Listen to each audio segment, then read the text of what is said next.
Diretamente do Brasil, Brasília, Distrito Federal. Quem vos fala, mestre Dinho, trazendo sempre informações na palma da sua mão, com notícias de utilidade pública, nacional e internacional. O mestre Dinho, eu quero aqui, antes de iniciar esta live, eu quero falar sobre o Pix do juiz Oscar Aníbal Chapan. Pix, Oscar Aníbal Chapan, @gmail.com. Repito, Oscar Aníbal Chapan, @gmail.com. Está na descrição desse vídeo.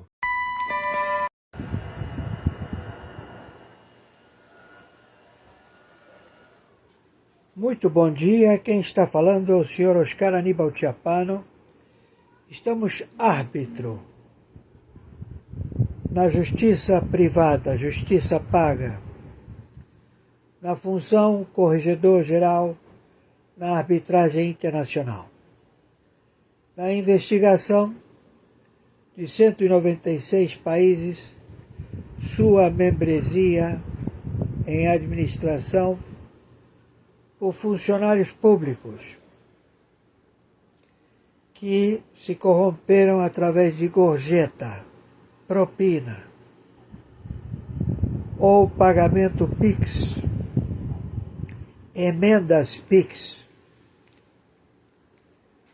Este procedimento para lavar o dinheiro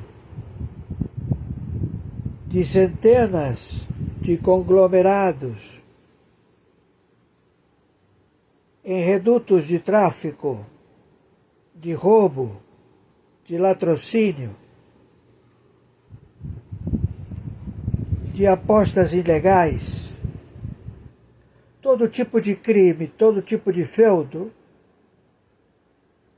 através das assertivas, se transformaram em conglomerados financeiros. E todos estes conglomerados financeiros utilizam o Brasil através das 600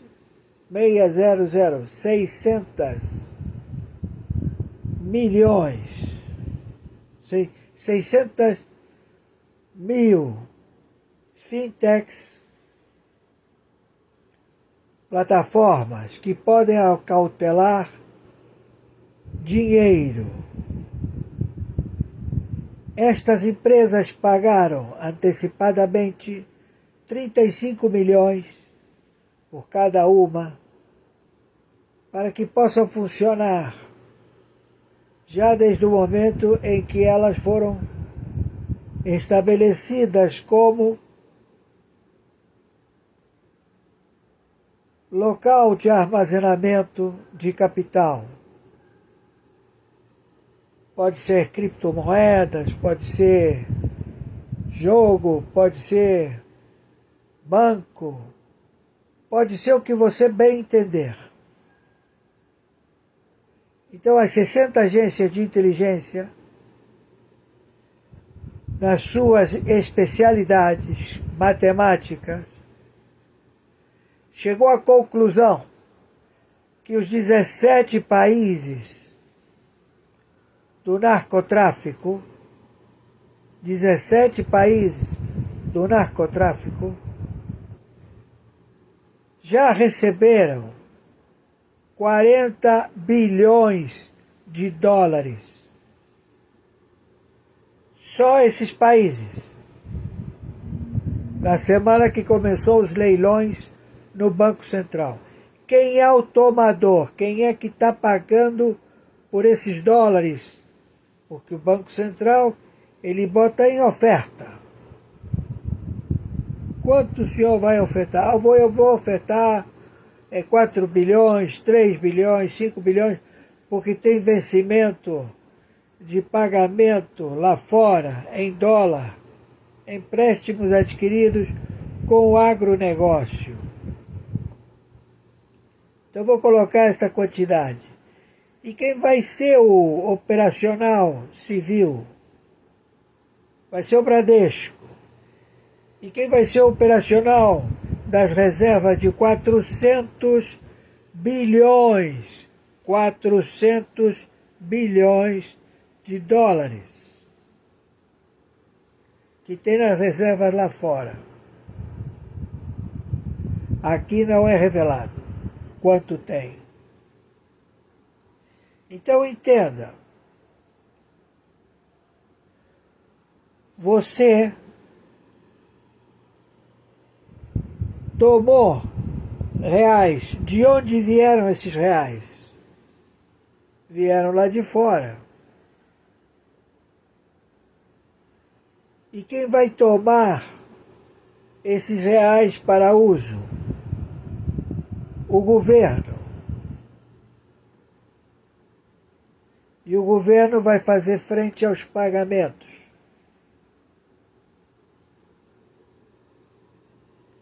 O posicionamento de acautelamento de divisas está todo em dólar, acautelado lá fora. O procedimento é lícito, mas a engenharia financeira matemática estabeleceu o Brasil como uma central de branqueamento do capital, porque até então o capital que se encontrava acautelado no Banco Central, de vários bancos, em que eles alegaram que é Caixa 2, eles disseram que é sobra de banco. Então, se tem tanta sobra de banco, você tem que dizer de onde veio. Então, não está tendo a leitura da liturgia do cargo, que o cargo, ele tem vida própria. Ele funciona sozinho. Não precisa de ninguém.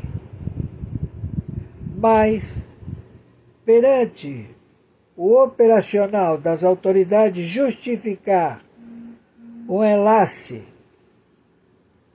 de uma liturgia de cargo para com outra, tem que ter um representante legal do cargo.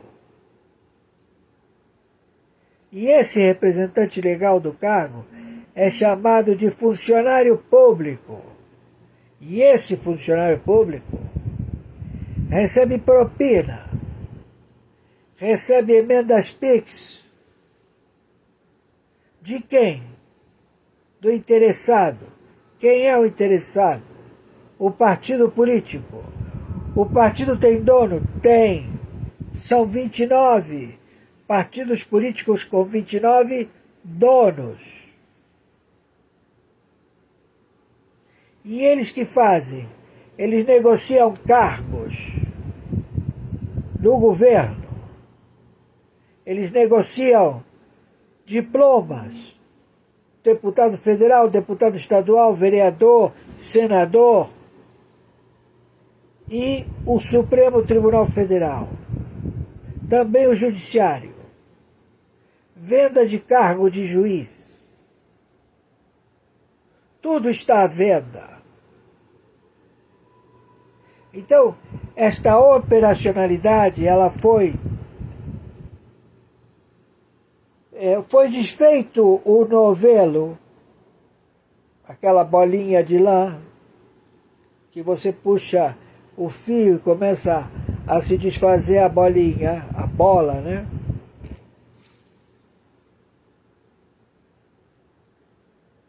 Ela foi revelando e foi estabelecendo os alvos. E os alvos estão situados pelo Tribunal Penal Internacional. que até então vocês diziam que o Tribunal Penal Internacional não faz nada. Então as suas forças de exército, marinha e aeronáutica estão a combater o narcoterror, onde elementos bem elaborados, eles se posicionam a querer saber se você quer virar companheiro ou quer virar inimigo.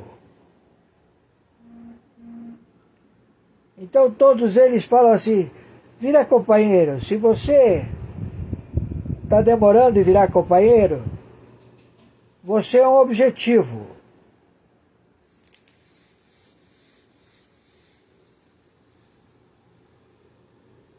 E eles, quando são ameaçados, ou vão ser presos, capturados, ou fuzilados,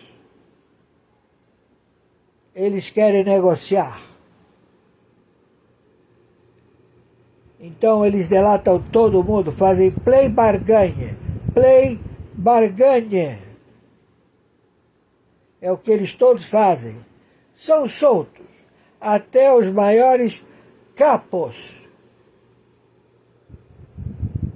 do narcotráfico, em que foram soltos pelas autoridades e eles voltaram aos seus países sem dever nada à justiça.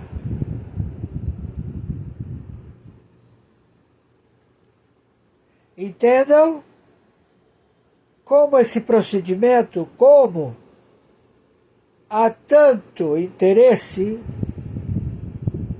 para deixar um elemento desse solto.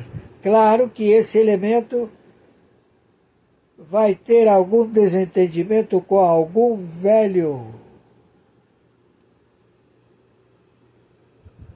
fornecedor ou de outra facção.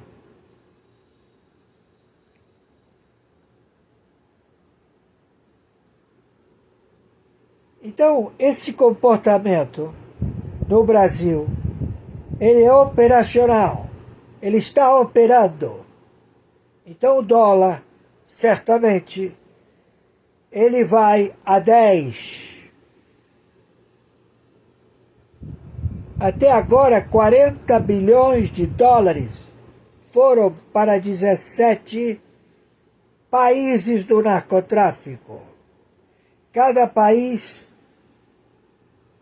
operacionaliza uma janela de internet de acautelamento de capital, ou em Bitcoin, ou em dinheiro, ou em bens raízes.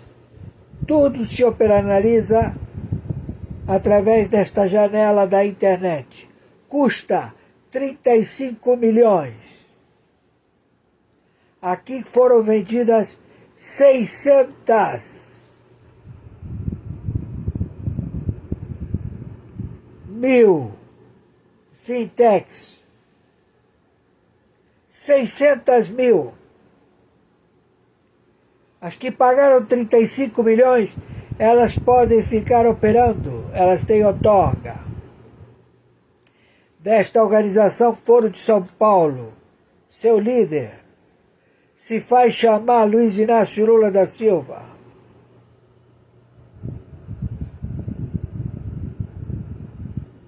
Entendam, todos eles têm o seu próprio laboratório de IA, inteligência artificial. A Rússia tem o dela. O senhor Elon Musk tem o dele. Todo mundo tem a sua inteligência artificial. O Brasil contratou uma inteligência artificial. Chinesa ou russa?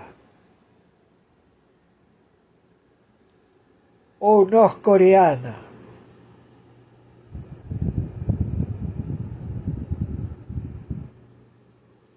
Mas são 123 nações com seu exército, marinha e aeronáutica, que não querem sucumbir ao único líder,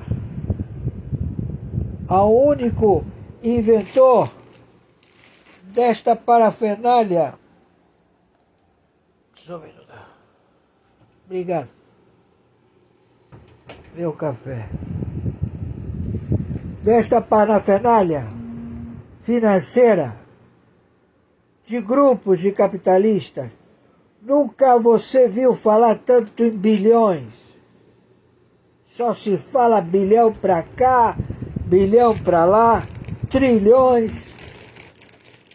Até agora a dívida é de 12 trilhões. Já a semana passada era 9.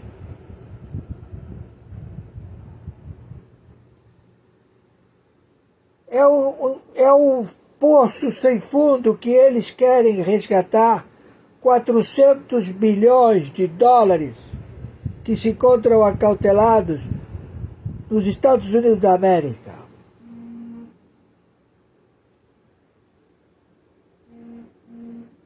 É tudo uma trama financeira mundial, onde eles recebem gorjeta, recebem propina. Na Europa, na França principalmente, é de praxe, é lei. Você pode pagar gorjeta para o funcionário público e desconta no imposto de renda quanto você pagou de propina, de gorjeta. Lá é lícito o fornicar com crianças.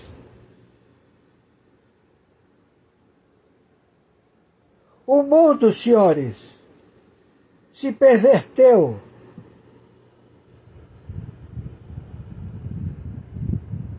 Há uma perversão de degeneramento que atinge o psique, a razoabilidade, e cria, impera a lascívia, o desejo.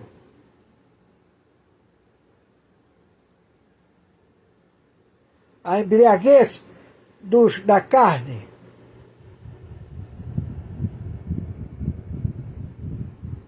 É muito triste.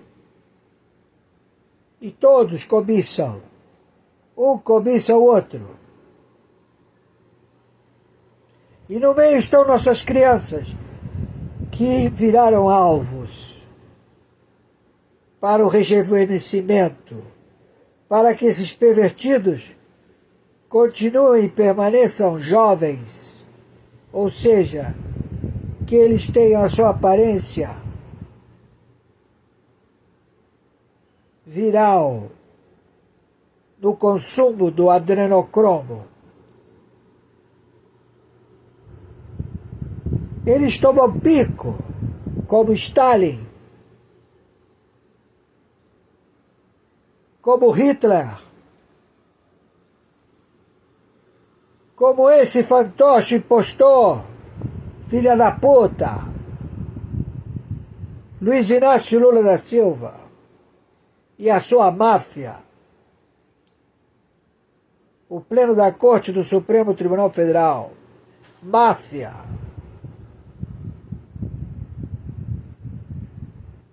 Todos sabemos, quando se ultrapassa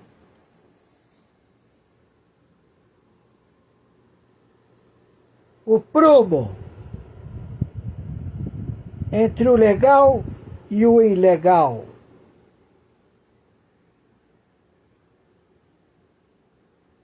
Então, a justiça, ela não é heterodoxa. Ela é fato, ato e circunstância. A justificativa da sua interpretação e da sua explicação a seu voto, a sua sentença, ela tem que ter fatos. O que está sendo feito com o general 4 estrelas, em implantar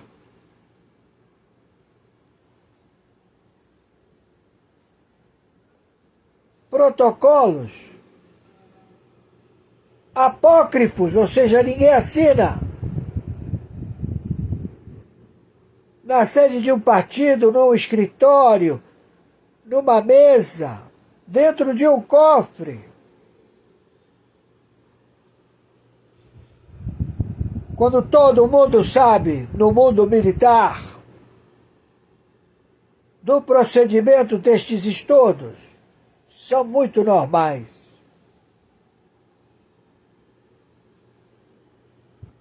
E a narrativa dos terroristas, ela é insistente. E levantaram 123 países. Tomamos o Paraná, o Panamá. Maduro não permite todos os ex-presidentes que vão lá dizer: para com essa merda, que vai dar merda no planeta. Fomos todos descobertos. Entrega a Maduro, entrega. O Maduro não permitiu que eles levantassem voo, nem do Panamá para a Venezuela, nem de Venezuela para o Panamá. Quem estava lá fica e quem está querendo entrar não vai.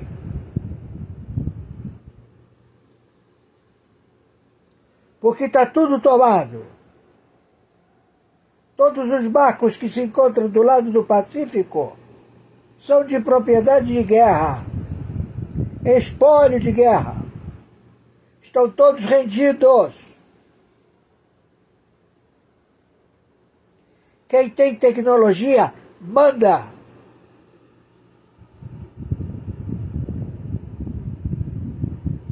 Nenhum aparelho, forma de você detonar uma bomba, ou o avião que está no ar cai, o submarino vai profundo, sem ar. Tudo isso é uma realidade. E quem detém essa tecnologia detém o controle.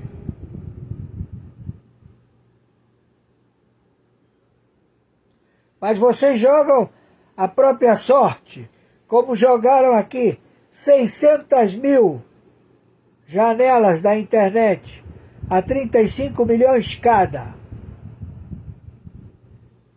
Foi elaborado pelo presidente da entidade, a Anatel,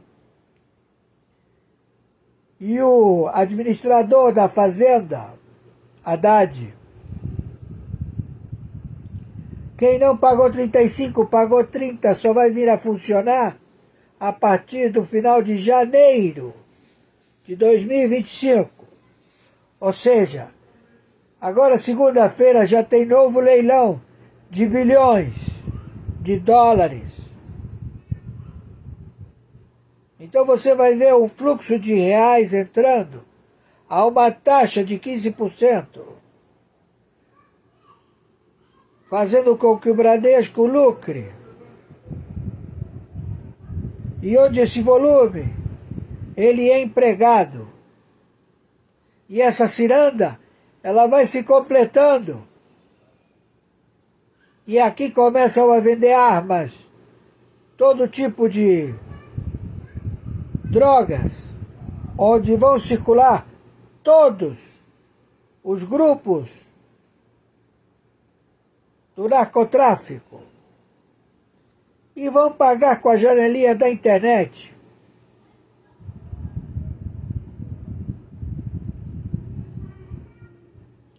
Novos tempos, novas formas de administrar, porque os bancos todos foram descobertos, todos faliram.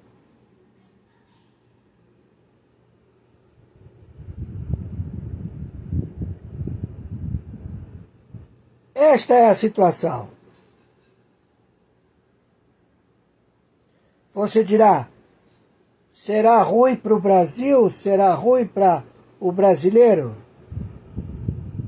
As respostas sempre são adaptáveis. Tudo que seja para a evolução, não temos nada contra. Queremos saber como você procedeu, de que forma você, tomador de propina, de gorjeta, estabeleceu o esquema. Como você faz? Conta para nós. Você não inventou a roda? Não inventou espaguete? Não inventou a pólvora?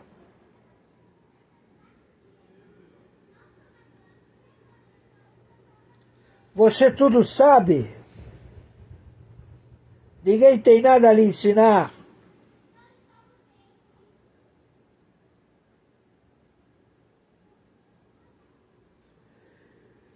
Então estamos em guerra. Já podemos proceder de imediato, sempre e quando seja produtivo com o enlace. Generais em campo podem proceder. Já adentramos em janeiro. Casa limpa.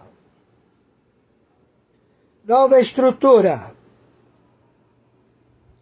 E conforme determinação de 123 países e de 60 agências de inteligência, meu Pix de sobrevivência é meu e-mail, oscaranibaltiapano@gmail.com.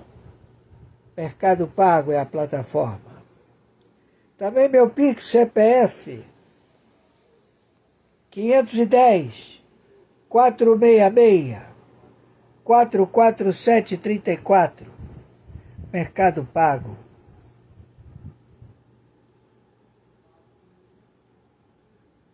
É uma honra estar participando desta luta sem igual. Em que a realidade mostrou que não é um filme, é a realidade. Onde eles utilizam narrativas, onde eles utilizam as organizações de cinema, de extras, como foi feito em Brasília. Um monte de extras, pessoas que recebem uma propina para participar como atores. Você está andando na rua, aí você sai correndo para a direita, agora para a esquerda. Isso foi feito em Brasília, onde pegaram o cacique, o torturaram e ele foi preso na fronteira. A tortura, ela está sendo praticada, é o único crime que leva um juiz ao cárcere. Não há como, é o único crime. Ele pode ter matado 30, 40, não vai preso. Mas ele torturou, tá em cana, Alexandre, filha da puta. Careca, filha da puta. Tu é alvo. Tu é queima de arquivo, filho da puta. Os teus próprios homens vão te encher de pipoco, seu merda. Quem te guarda te mata, filha da puta.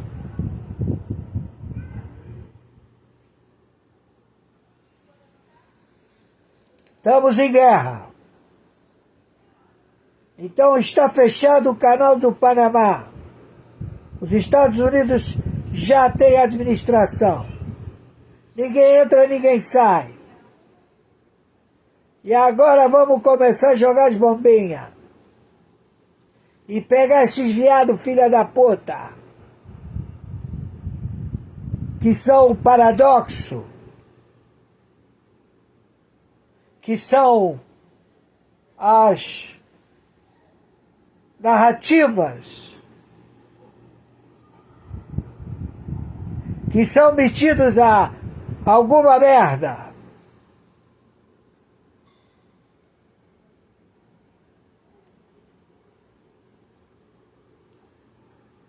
Por favor, nos ajudem, se puderem, porque nós estamos precisando. Por favor. Agradeço todos os que estão mandaram. Agradeço muito, muito. Mas isto não para, continua o tempo todo. Nos ajudem, por favor. Gratidão. É uma honra. Se tivesse que começar, começaria tudo de novo. Lembranças a meus familiares. Amo todos vocês. Feliz Ano Novo. Cuidado com a chuva.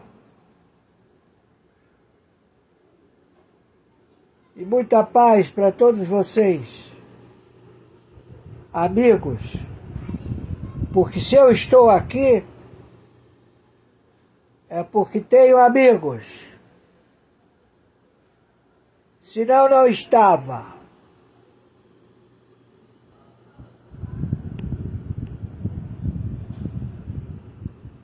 Feliz 2025.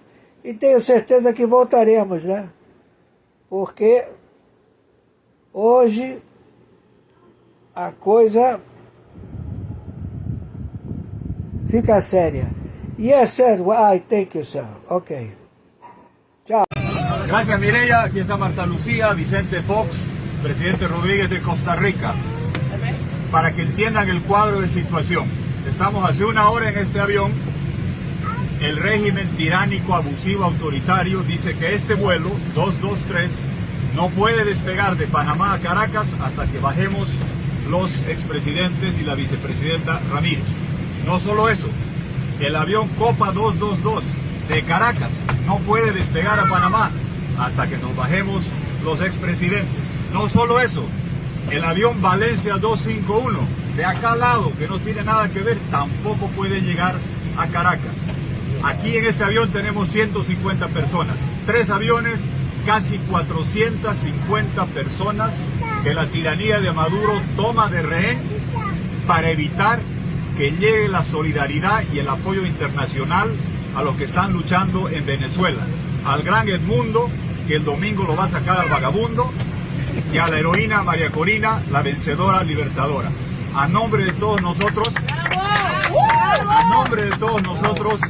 yo les pido, vayan allá, muevan a su gente, exijan que se cierren las mesas a las 6 de la tarde, defiendan el voto. Esta es la oportunidad para devolver libertad a la tierra del libertador. Y yo quiero que después de votar estaremos donde estemos el domingo. No vídeo de hoje, vamos falar sobre algo que promete abalar o cenário global. O relatório de 513 páginas que será divulgado pelo Congresso dos Estados Unidos sobre a pandemia de Covid-19. Prepare-se, porque as revelações expõem absurdos e imprudências que vão muito além do que imaginávamos. Este relatório não é apenas uma análise, é um raio-x detalhado das decisões tomadas durante um dos momentos mais críticos da nossa história recente. O documento aborda diversos pontos polêmicos, desde a origem do vírus no laboratório de Wuhan até as falhas na fiscalização de empresas americanas conectadas à pandemia. Além disso, expõe fraudes em programas sociais, ações questionáveis de autoridades de saúde e como o medo foi usado como ferramenta de controle. Uma das principais conclusões é que os mandatos de vacinação que causaram tanto debate não tinham base científica sólida. Esses mandatos ignoraram a imunidade natural, provocaram hesitação em relação às vacinas e causaram divisões políticas profundas. Mais chocante ainda, afirma-se que as vacinas, embora importantes, não impediram a propagação do vírus, desafiando a narrativa dominante da época. O relatório também questiona a desinformação promovida por órgãos como a FDA, a Administração de Alimentos e Medicamentos dos Estados Unidos, que classificou remédios como ivermectina e hidroxicloroquina de forma errada, alimentando pânico e desconfiança. Por que isso é importante? Porque não estamos falando apenas de erros técnicos, mas de como a saúde pública foi usada como ferramenta política. É um alerta para que jamais permitamos que o medo e o autoritarismo sejam usados para manipular sociedades. Fique ligado, porque esse relatório não será apenas uma análise histórica, mas uma lição para o futuro. O que você acha dessas revelações? Comente e compartilhe este vídeo para que mais pessoas fiquem por dentro dessa história.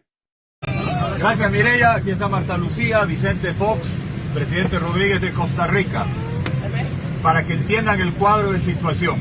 Estamos hace una hora en este avión. El régimen tiránico, abusivo, autoritario dice que este vuelo 223 no puede despegar de Panamá a Caracas hasta que bajemos los expresidentes y la vicepresidenta Ramírez. No solo eso, el avión Copa 222 de Caracas no puede despegar a Panamá hasta que nos bajemos los expresidentes. No solo eso, el avión Valencia 251 de acá al lado, que no tiene nada que ver, tampoco puede llegar a Caracas. Aquí en este avión tenemos 150 personas, 3 aviones, casi 450 personas que la tiranía de Maduro toma de rehén para evitar que llegue la solidaridad y el apoyo internacional a los que están luchando en Venezuela. Al gran Edmundo, que el domingo lo va a sacar al vagabundo, y a la heroína María Corina, la vencedora libertadora. A nombre de todos nosotros, yo les pido, vayan allá, muevan a su gente, exijan que se cierren las mesas a las 6 de la tarde, defiendan el voto. Esta es la oportunidad para devolver libertad a la tierra del libertador. Y yo quiero que después de votar estaremos donde estemos el domingo.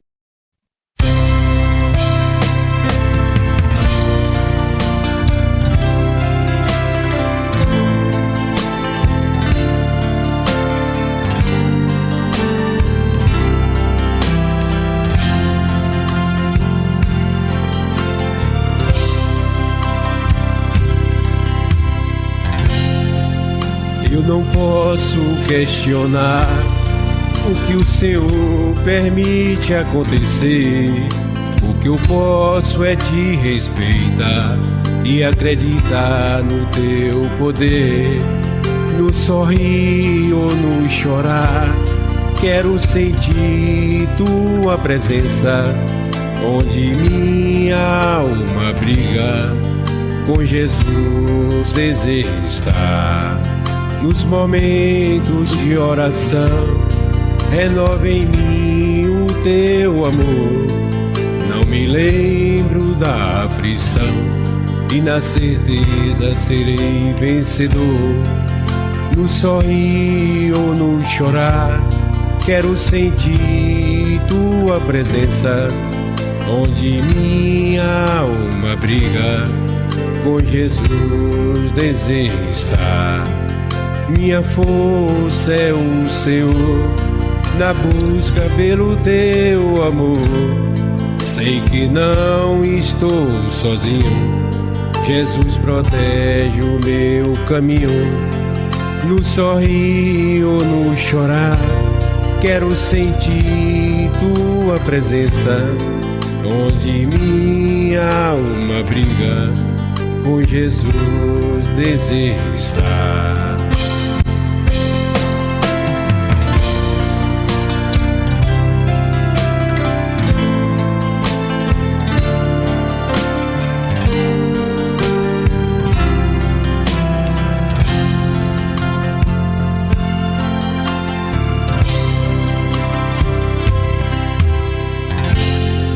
Nos momentos Momentos de oração, renova em mim o teu amor. Não me lembro da aflição e na certeza serei vencedor. No sorrir ou no chorar, quero sentir tua presença. Onde minha alma briga, com Jesus desejo estar. Onde minha alma briga, com Jesus desejo estar.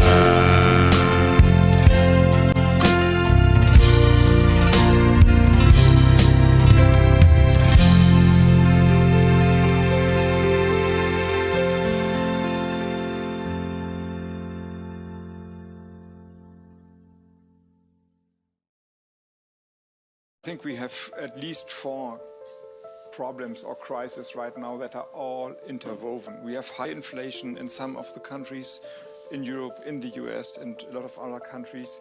We have an energy crisis, you must call it this way.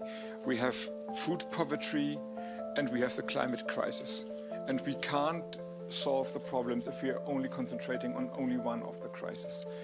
But if none of the problems are solved, I'm really afraid that we are running into a global recession with a tremendous effect, not only about on climate protection and climate action, but of the global stability. O futuro elétrico da Europa, que está em um ponto de ruptura. As manchetes estão por toda parte. Empresas pedindo falência, bilhões em investimentos perdidos e um sistema lutando para acompanhar a concorrência global. No centro disso tudo está uma crise crescente que ameaça as ambições da Europa com veículos elétricos, que antes eram promissoras. O que deu errado e por que esse colapso está se tornando tão feio? Vamos analisar. O plano da Europa para dominar o mercado de veículos elétricos não se tratava apenas de carros, mas de independência energética, redução das emissões e garantir um ponto forte em uma economia global em rápida mudança. A visão era ousada e empresas como a Northvolt deveriam liderar o movimento, prometendo entregar baterias de veículos elétricos fabricadas internamente que rivalizariam com os concorrentes globais. Mas rachaduras no sistema começaram a aparecer, e não são pequenas. O aumento dos custos de energia, gargalos na cadeia de suprimentos e a concorrência global estão empurrando as ambições elétricas da Europa para o limite. Cada problema alimenta o próximo, criando uma cascata de problemas que está ficando mais difícil de controlar. Isso nos leva a Northvolt, uma empresa uma vez vista como o salvador elétrico da Europa. Fundada em 2016 com apoio de grandes players como Volkswagen e Goldman Sachs, foi aclamada como um divisor de águas para a cadeia de suprimentos de veículos elétricos da Europa. Mas agora Northvolt pediu falência, marcando um golpe crítico na visão da Europa de se tornar líder global em veículos elétricos. Os desafios da Northvolt foram enormes: custos crescentes, metas de produção não cumpridas e um mercado brutalmente competitivo. A Volkswagen, um dos maiores investidores, reduziu o valor de sua participação de 21% na empresa, enquanto Goldman Sachs se prepara para escrever quase 900 milhões de dólares em perdas para uma empresa que simbolizava tanta esperança. Esse colapso é um lembrete sombrio de como as apostas são realmente altas. A falha da Northvolt é chocante, mas não se trata apenas de uma empresa, é um reflexo dos maiores desafios que a Europa enfrenta na corrida pelos veículos elétricos. Os custos de energia estão fora de controle. Produzir baterias é extremamente intensivo em energia, e a crise energética da Europa elevou os custos a níveis insustentáveis. Fábricas que deveriam ser a espinha dorsal do futuro elétrico da Europa estão agora lutando para se manter à tona. As matérias-primas são difíceis de garantir. A Europa não tem acesso suficiente aos minerais críticos necessários para as baterias de veículos elétricos, como lítio e cobalto. Competir por esses recursos no palco global tem se mostrado caro e ineficiente. Terceiro, a feroz concorrência global. China e os Estados Unidos avançaram com cadeias de suprimentos mais fortes e maiores investimentos em energia verde. As políticas da Europa, embora ambiciosas, não foram suficientes para igualar a escala ou a velocidade desses concorrentes. Baterias não alimentam apenas carros, mas toda uma indústria. Para a Europa, garantir materiais críticos como lítio, cobalto e níquel tem sido um dos maiores obstáculos. Enquanto países como a China garantiram contratos de longo prazo há décadas, a Europa está correndo atrás em um mercado global onde a demanda está explodindo. Pior ainda, a dependência da UE das importações a deixa exposta a picos de preços e riscos geopolíticos que podem interromper os cronogramas de produção da noite para o dia. Sem um grande avanço na reciclagem ou na mineração local, esse problema não desaparecerá.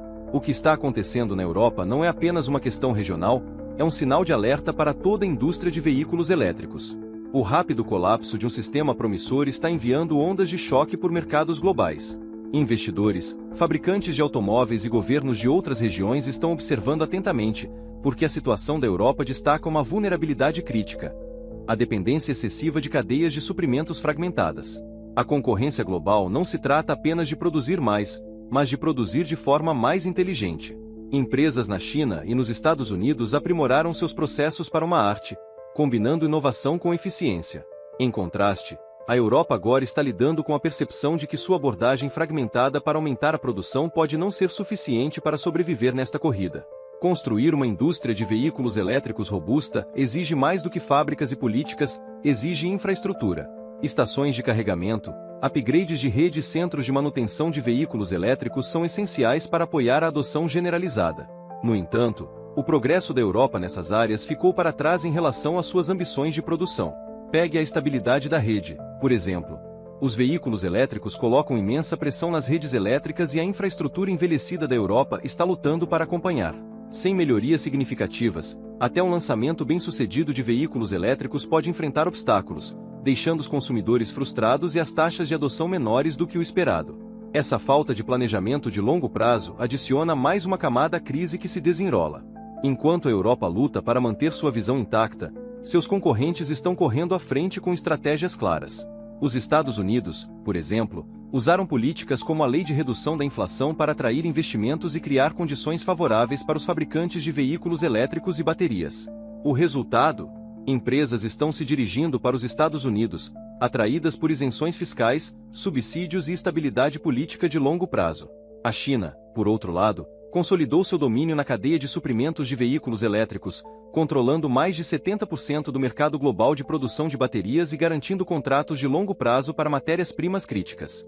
Essas mudanças não aconteceram da noite para o dia, são o resultado de anos de planejamento coordenado e execução. A Europa, em contraste, está correndo atrás em um jogo onde a velocidade é tudo.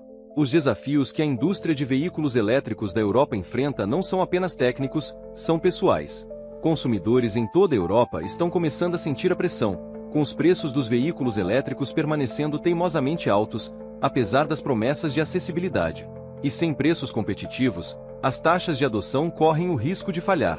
Além disso, preocupações com a infraestrutura de carregamento, durabilidade das baterias e manutenção de longo prazo estão fazendo com que potenciais compradores hesitem.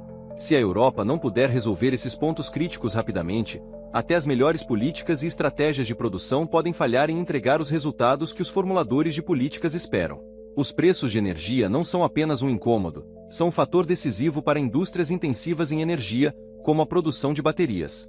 As metas de energia renovável da Europa deveriam reduzir os custos, mas os atrasos em projetos de solar e eólica, combinados com o aumento dos preços do gás natural, tornaram a produção mais cara do que nunca para empresas como a Northvolt.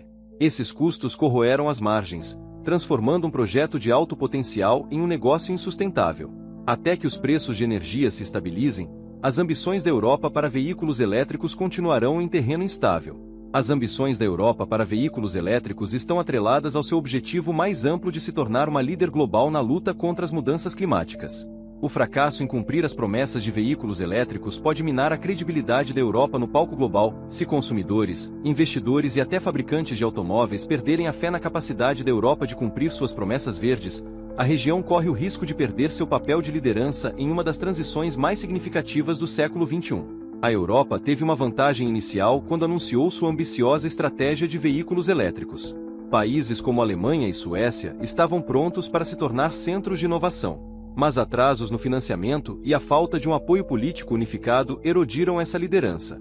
Em vez disso, a China usou o mesmo período para fortalecer seu controle sobre o mercado de baterias, investindo pesadamente na produção doméstica e garantindo cadeias de suprimentos internacionais. Por exemplo, a China investiu bilhões no setor de mineração da África, garantindo acesso ao lítio e ao cobalto. Ao mesmo tempo, suas empresas estabeleceram parcerias com montadoras globalmente, se inserindo no ecossistema de veículos elétricos. A Europa, em contraste, lutou para finalizar acordos e enfrentou discordâncias internas sobre como priorizar o financiamento de tecnologias verdes. Apesar dos desafios, a Europa tem um trunfo na manga: A reciclagem de baterias. Ao contrário da mineração, que depende de importar materiais, a reciclagem poderia criar um suprimento doméstico sustentável de recursos críticos como lítio e cobalto.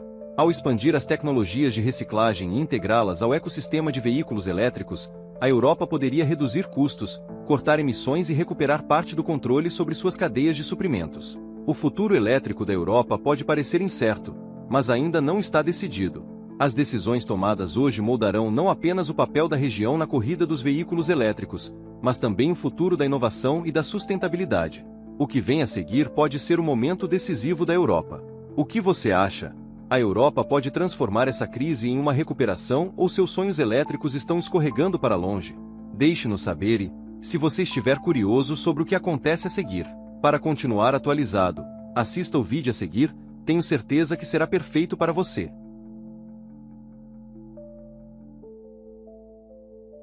Está acontecendo uma crise marítima sem precedentes em um dos pontos estreitos comerciais mais importantes do mundo, o Estreito Bab el-Mandeb, entre o Iêmen e o Djibouti. O mundo atual depende dos transportes marítimos, assim como a estabilidade de toda a economia mundial.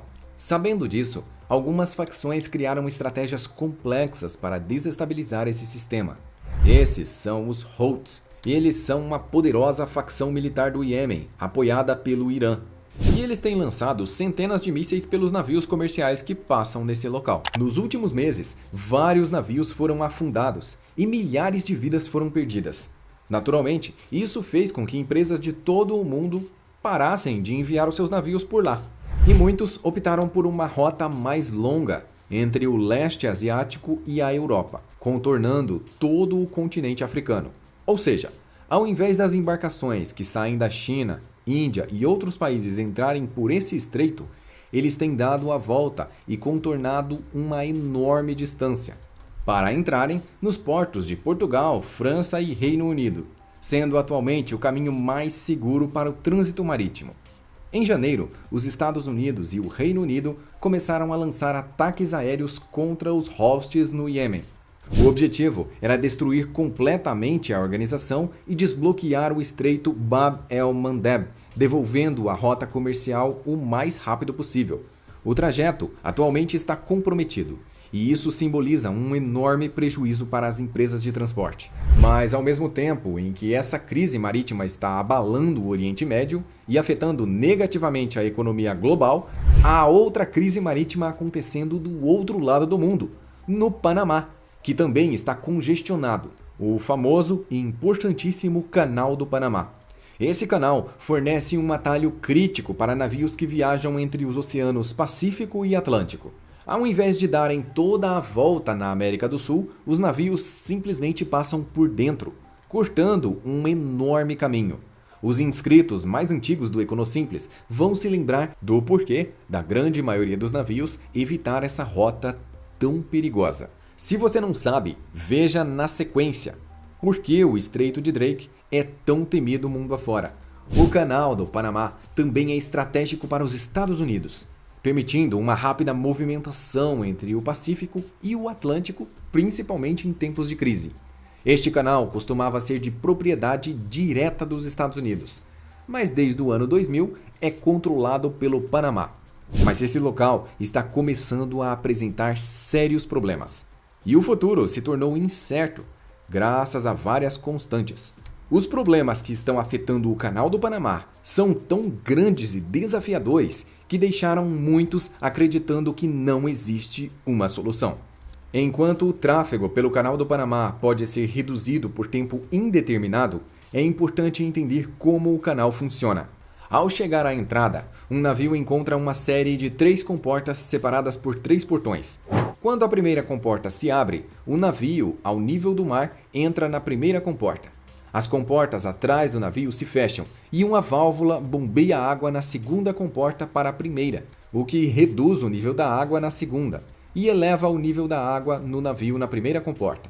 Quando os níveis de água entre as duas comportas se igualam, a segunda comporta é aberta e o navio segue para a próxima etapa. Então as comportas da segunda são fechadas e o processo é repetido para nivelar a água entre a segunda e a terceira comporta. A terceira comporta se abre e o navio segue para a terceira. onde o nível da água é elevado novamente. Assim, o navio é elevado 26 metros acima do nível do mar e pode atravessar o resto do caminho pelo Panamá, principalmente pelo Lago Gatún, que foi criado artificialmente ao represar o rio Chagres. Quando o navio chega ao final do Lago Gatún, precisa ser baixado de volta ao nível do mar pelo mesmo processo, só que em ordem inversa. Esse processo genial foi construído para superar a topografia montanhosa do Panamá e requer muita água doce para funcionar. Cada trânsito pelo Canal do Panamá consome cerca de 200 milhões de litros de água doce. Essa água vem de reservatórios artificiais próximos, sendo o Lago Gatún a principal fonte. Esse processo normalmente é sustentado pelas chuvas, mas durante uma intensa seca, como a que ocorreu em 2023, o sistema pode entrar em colapso. O Panamá é tipicamente um país chuvoso, com estações secas e úmidas distintas. Mas o fenômeno climático El Niño começou a interromper esse padrão em 2023. Durante o El Niño, as chuvas no Panamá pararam. Isso resultou em uma seca mais severa que o normal, afetando drasticamente o abastecimento de água no canal e ameaçando sua operação contínua. A estação chuvosa de 2023 no Panamá acabou não acontecendo como o esperado. O governo relatou que em 2023 o Panamá teve um dos menores níveis de chuva já registrados na história do país. A construção do Canal do Panamá tem mais de 100 anos e foi feita no início do século XX, antes de compreenderem bem as mudanças climáticas. Não se imaginava que as coisas mudariam tanto em tão pouco tempo. E apesar de ser um sistema de funcionamento engenhoso, eles não contavam com o pior. E ele está acontecendo agora. Sem as chuvas para repor os lagos e com o canal ainda consumindo muita água para continuar operando, os níveis de água dos lagos diminuíram. E esses níveis são considerados perigosamente baixos, cerca de 3 metros abaixo do mínimo.